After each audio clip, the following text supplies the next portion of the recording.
Zee 24 तास एक पाऊल पुढे. विशेषतः निर्मिती करणारी ही सगळी माणसं आणि एकत्र येण्याची जरूर आहे.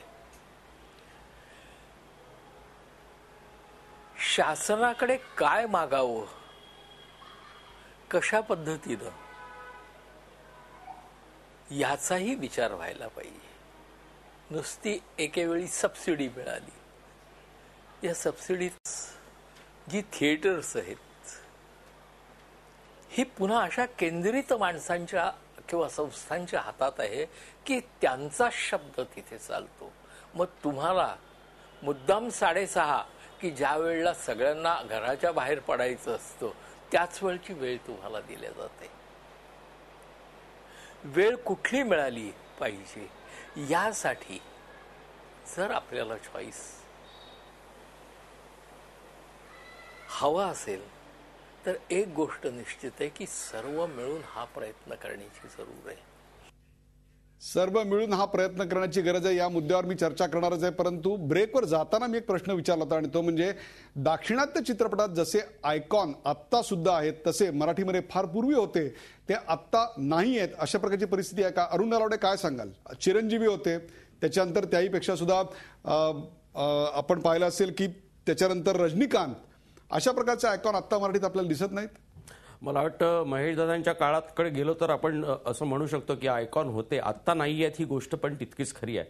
पण कसं आहे, आयकॉन आपण घडवले पाहिजेत, आपल्या इंडस्ट्रीने घडवले पाहिजेत. प्रत्येक नटाची पण जबाबदारी आहे की स्वतःला मोठं करणं, ज्याच्यामध्ये पुन्हा आपण कमी पडतो. आपण एकंदरच सगळ्या या प्रक्रियेमध्ये कमी पडत आलो. आयकॉन तयार होणार कसा आपल्याकडे तसा हिरो लिहिला जात नाही, तसा हिरो त्या पद्धतीनं आपल्याकडे काम करत नाही, त्याचा अभ्यास करत नाही, त्यासाठी स्वतःला प्रमोट कसं करायचं याची कोण फारशी दखल घेत नाही. तर या गोष्टी सुद्धा एक या प्रवाहात खळखळत आहे, पण त्याच्यामध्ये बारीक बारीक दगड बसलेले आहेत. ते दगड थोडेसे काढले पाहिजे एक म्हणजे सगळे फ्लो मोकळे होतील असं मला वाटतं. आयकॉन आपल्याकडे होऊ का शकत नाही? होऊ शकतो जर चांगले ऍक्टर आहेत, चांगले लेखक आहेत, हे सगळं चांगलं आहे. मुळात आपल्याकडे कसं आहे, आम्ही भावनिक गोष्टीमध्ये जास्त अडकतो की मराठी सिनेमा, आमचा मराठी सिनेमा नाही. माझा सिनेमा हा जगभर गेला पाहिजे, जगातल्या सगळ्या लोकांनी तो बघितला पाहिजे. नुसत्या मराठी प्रेक्षकांवर आम्ही जर अडून बसलो तर आमचा सिनेमा महाराष्ट्राच्या बाहेर जाणार कधी? आमचा सिनेमा जगाने बघितला पाहिजे आणि ती आता प्रत्येकाची जबाबदारी असं मला वाटतं की सिनेमा चांगला बनवणं. तो सिनेमा चांगला बनवण्यासाठी अनेक गोष्टी त्याच्यासाठी आवश्यक आहेत, ज्याच्यावर आपण गेले बराच वेळ चर्चा करतोय की ते मार्केटिंग आहे, प्रमोशन आहे, योग्य मार्गदर्शन घ्यायला पाहिजे जुन्या लोकांचं, जे आपण कधीच करत नाही. प्रमोशनला कल्पकता लावत नाही, आपण परंपरेत फार अडकलेलो असतो. याच्यामुळे आपण काय काय जे चांगलं घडवायचं आहे, जे आयकॉन म्हणतो ते नाही घडवू शकत. चांगला चित्रपट बनवला पाहिजे अशा प्रकारचं या ठिकाणी विधान आता अरुण नलावडे यांनी केलंय. परंतु चांगला चित्रपट बनवायला एक व्यावसायिक शिस्त लागते. ती व्यावसायिक शिस्त मराठी चित्रपटांमध्ये आहे का? असली तर ती कशी दिसते आणि नसेल तर ती का नाही? निखिल साने काय सांगाल? नाही, मी निश्चितच म्हणेन की आपल्याकडे ती व्यावसायिक शिस्त नाही. परत मी सांगतो, आपल्याकडे प्रचंड टॅलेंट आहे, ती शिस्त नाही. म्हणजे अतुल कुलकर्णी सारखा एखादा नट आहे ज्यांनी नटरंगकरता खूप प्रचंड मेहनत केली. त्याचा फर्स्ट लुक काय असेल त्याच्याकरता तो थांबला. त्या दरम्यानच्या काळात त्यांनी दुसरं काम नाही घेतलं. मला हे नक्की माहिती आहे त्याच्याकडे दुसरं कुठलंही काम नव्हतं त्या काळामध्ये. आणि नटरंग येईपर्यंत त्यांनी पूर्णपणे तो जोर धरला की त्याची इमेज काय असेल, त्याचं म्युझिक काय लॉन्च होईल, त्याच्या कुठल्या फॅसेट्सनी, जे कल्पकतेने तो नटरंग हा चित्रपट आम्ही पोहोचवला हे आम्हाला माहिती आहे आणि त्यात अतुलचा खूप प्रचंड भाग होता. आता मी दुसरं एक उदाहरण सांगू इच्छितो की सध्या आलेला बालक पालक नावाचा जो चित्रपट होता, जो सोशल मीडियानी पूर्णपणे हिट झालेला चित्रपट आहे. कन्व्हेन्शनल मार्केटिंग जे आहे, जे प्रोफेशनली एक शिस्त यायला हवी हा जरी मुद्दा असला, ते कन्व्हेन्शनल मार्केटिंगच्या पलीकडे जाऊन त्या सोशल मीडियाचा वापर करून बालक पालक सारखा चित्रपट आज हिट झालेला आहे. सो पुन्हा एकदा कल्पकता आणि शिस्त आणि दर्जा हे सगळे एकत्रित परिणाम आहेत असं मला वाटतं. आणि तरी सुद्धा प्रायमरी गोष्ट आहे हा त्याचा दर्जा आहे. मार्केटिंग, त्याच्या येणाऱ्या सगळ्या गोष्टी ह्या सेकंडरी गोष्टी आहेत, त्या येऊ शकतात. अनेक उदाहरणं आहेत, जगभरातली उदाहरणं आहेत, मराठीतली सुद्धा अनेक उदाहरणं आहेत की जिथे प्रायमरी दर्जा आहे. अरुणदादाचा चित्रपट आहे श्वास, ज्याचं काही कुठलंही मार्केटिंग नाही झालं, पण because of its shear content तो चित्रपट चालला. टिंग्यासारखं उदाहरण आहे, अशी अनेक उदाहरणं आहेत हिंदी सिनेमात त्यामुळे चालले आहेत. नाही, बरोबर आहे. दिलीप ठाकूर, मला तुम्ही सांगा की मराठी साहित्यामध्ये खूप चांगले आयकॉन्स निर्माण झाले, खूप चांगलं साहित्य निर्माण झालं, परंतु त्या मनानं त्या साहित्याचं प्रतिबिंब मराठी चित्रपटात आपल्याला आलेलं दिसत नाही. याचं कारण आता या सगळ्या चर्चेतनं असं दिसतंय की एक 5-10 सिरियस अशा प्रकारचे निर्माते आणि प्रोडक्शन हाऊसेस सोडली तर बाकी सारे जण हे केवळ हौसे खातर किंवा हौसे करता चित्रपट करता की काय अशा प्रकारच्या एका प्रायोगिक पद्धतीनं, प्रायोगिक हा शब्द वेगळ्या अर्थानं वापरत नाही, प्रायोगिक म्हणजे हौस या अर्थानं करतायत की काय असं नाही वाटत आपल्याला? हो, हे पर्सेंटेज बरोबर आहे की हौसे खातरच इथे बरेचसे निर्माते आलेले आहेत, दिग्दर्शक तयार झालेले आहेत. अशी तर काय काय वेळेला अशी गत असते की मालिकेचा दिग्दर्शक एक 100-200 भागांच्या केलं, एखाद्या मालिकेचे 100 भाग केले की त्याला असा साक्षात्कार होते की आता मी चित्रपटाचंही दिग्दर्शन करू शकेन. नाटकावर जो नाटक माध्यमामध्ये ज्याची पकड आहे त्याला आता वाटायला लागतं की अरे नाटक झालं आता मी सिनेमा करेन. त्यामुळे तो नाटकाच्या दिग्दर्शकाचा सिनेमा हे चित्रित केलेलं नाटक वाटतं, त्यामुळे प्रेक्षक त्याला लगेच खो देऊन मोकळे होतात. हे फार गंभीर आहे. म्हणजे चित्रपट माध्यम हे फार स्पेशल 26 नावाचा तुम्ही आता गेल्या वर्षी आलेला एक हिंदी सिनेमा बघा. चित्रपट माध्यम म्हणजे काय, ते कसं असायला पाहिजे, कमीत कमी संवादातून जास्तीत जास्त भाष्य किंवा कथा कशी मांडता येते ते त्या चित्रपटामध्ये दाखवलेलं आहे. मराठी चित्रपट हा 90% प्रमाणात अजूनही बोलपटच आहे. तो चित्रपट झालेलाच नाही. तो इतका बोलतो मराठी सिनेमा की तो दृश्यातून पुढे जात नाही, तो बोलण्यातून म्हणजे संवादातून. म्हणजे लोकांना असं वाटतं की डायलॉग लिहित बसलं पाहिजे, तर डायलॉग मधनं सिनेमा कसा का लोकांपर्यंत पोहोचणार. प्रेक्षक इतके बुद्धू नाही आहेत, प्रेक्षक सज्ञान होत चाललेले, वेगवेगळ्या माध्यमातून लोकांना सिनेमाविषयक माहिती मिळते, जाणीवा प्रगल्भ होत आहेत.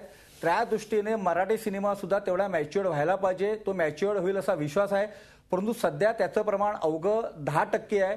ही मात्र दुर्दैवाची गोष्ट आहे. त्या 10%तून आपण बाहेर येणं अत्यंत गरजेचं आहे.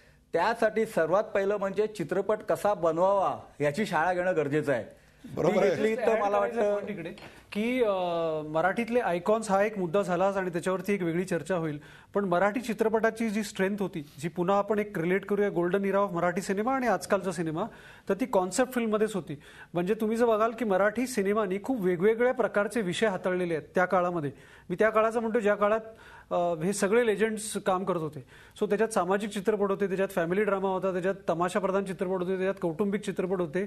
सो एक अशी एक परिपक्व जी एक यंत्रणा होती किंवा एक त्या प्रकारचा काळ होता आणि त्याच्यामुळे खूप चांगलं दर्जात्मक काम त्या काळामध्ये झालं. आणि आज मला कुठेतरी असं त्याच्या शेड्स दिसत आहेत. मी परत शेड्स म्हणेन आणि म्हणून जो माझा पहिला मुद्दा आहे की एक प्रकारचं हे ट्रान्झिशन फेज आहे की त्याच्यात तुम्हाला प्रयत्न दिसतील की त्याच्यामध्ये तुम्हाला आज बालगंधर्व दिसेल, तुम्हाला शाळा दिसेल, तुम्हाला देऊळ सारखा चित्रपट दिसेल, बालक पालक आहे, त्याच्यात काकस्पर्श आहे, आम्ही केलेले नटरंग काकस्पर्श मी दोन्ही आणीन, हरिश्चंद्राची फॅक्टरी हा मोठा प्रयत्न आहे आपल्या इथला, जोगवा प्रयत्न आहे. सो ते शेड्स पुन्हा आपल्याकडे दिसत आहेत. ही एक ट्रान्झिशन फेज आहे आणि त्याच्यामुळेच दर्जा हा खूप प्रायमरी दर्जा हा अत्यंत महत्वाचा. बरोबर आहे. या कार्यक्रमाचा शेवट करताना मी जाणार आहे महेश कोठारे यांच्याकडे. धूमधडाकापासून ते झपाटलेलापर्यंत अनेक यशस्वी चित्रपटांची निर्मिती आपण केली. चित्रपटाची मराठी चित्रपटाचा जो प्रेक्षक आहे त्याची नाडी एक प्रकारे आपल्याला कळली आणि त्याहीपेक्षा सुद्धा यशस्वीरित्या एखाद्या चित्रपटाचं मार्केटिंग कसं करावं हेही आपण दाखवून दिलं. या बदलत्या काळामध्ये 3 सूचना आता आपल्या समोर येतात. एक म्हणजे सर्वांनी एकत्र यायची गरज आहे, दर्जेदार सिनेमा बनवायची गरज आहे आणि त्याहीपेक्षा सुद्धा याला एक प्रचंड व्यावसायिकता आणि व्यावसायिक शिस्त येण्याची गरज आहे. या कार्यक्रमाचा शेवट करताना काय सांगाल? जी शिस्त हवी आहे ती शिस्त कुठेच नाही असं मला वाटतं. ना हिंदीमध्ये आहे, का ना तामिळमध्ये आहे, का तेलुगूमध्ये आहे, का मराठीमध्ये आहे, का गुजरातीमध्ये.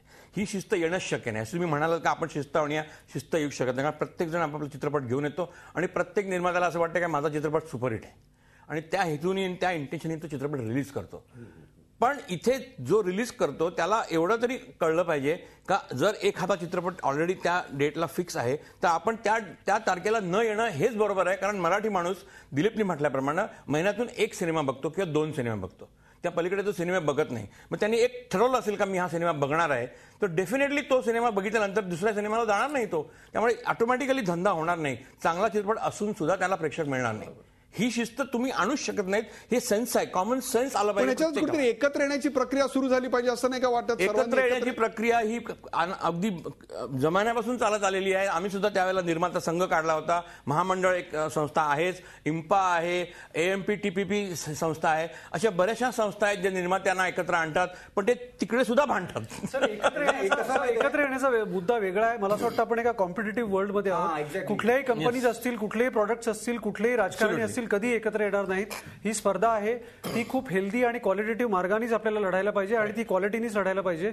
मी जे शिस्तीचं हे म्हणतात ते थोडं मला I differ to Kothare sir, की हिंदीमध्ये आज एक प्रकारचं तंत्र आहे, एक प्रकारचं प्लॅनिंग सायकल आहे. आज इथे असं होतं की आपल्याला एक विषय सुचतो, आपण असं म्हणतो की एक फायनान्सर आहे, चला माझ्याकडे हे ऍक्टर्स आहेत आणि मी 6 महिन्यात चित्रपट करतो. हे जे टेक्निक आहे, हे जे गणित आहे, ह्याच्याने आपण यशस्वी होणार नाही. There has to be a professional planning cycle. Of course त्याला दर्जाची जोड लागेलच आणि मग ती प्लॅनिंग सायकल लागेल. हे एकत्र it's like a 2 wheels of a car, ते एकत्र जायलाच लागतील. झी 24 तास एक पाऊल पुढे.